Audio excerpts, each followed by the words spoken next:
जय हिंद दोस्तों। चलिए दोस्तों बात करते हैं इस एक और क्वेश्चन के बारे में। इस क्वेश्चन में एग्जामिनर ने कहा there is a 4% increase in a volume when liquid freeze to its solid state, the percentage decrease when the solid melt to liquid again. यानी एग्जामिनर ने क्या कहा कि भाई पहले जो उसका वॉल्यूम था वो 100 था। अब क्या कह रहा है, जब वो लिक्विड से फ्रीजन में आती है तो उसका वॉल्यूम जो है वो 4% इंक्रीज हो जाता है, यानी कि 1/4 हो जाएगा।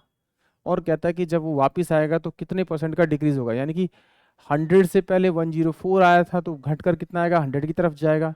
तो इसका मतलब इसका डिक्रीज कितना होगा, 4/104 इंटू में 100। तो इसे चार, चार दूनी 8 और 4 6 24, तो यानी कि 50/13। तो 13 11/13%।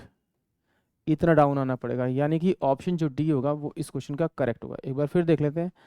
उसने क्या कहा, जब कोई तरल पदार्थ जमकर ठोस अवस्था में आ जाता है तो उसका आयतन 4% बढ़ जाता है।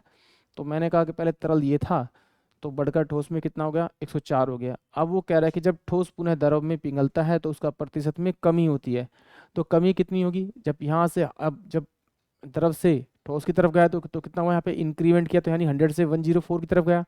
तो ये वापिस आ रहा है तो इसका मतलब क्या होगा, डिक्रीज होगा। कितना डिफरेंस आ रहा है इसका, 4 का डिफरेंस आ रहा है। तो वो कहाँ से डिक्रीज होना शुरू हुआ है, 104 से। तो यही इसकी बेस वैल्यू, तो इसको नीचे रखेंगे, इंटू 100 करेंगे तो आपको आपका आंसर मिल जाएगा, यानी कि 311/13। आई होप आप सभी को क्वेश्चन समझ में आया होगा। जय हिंद, जय भारत।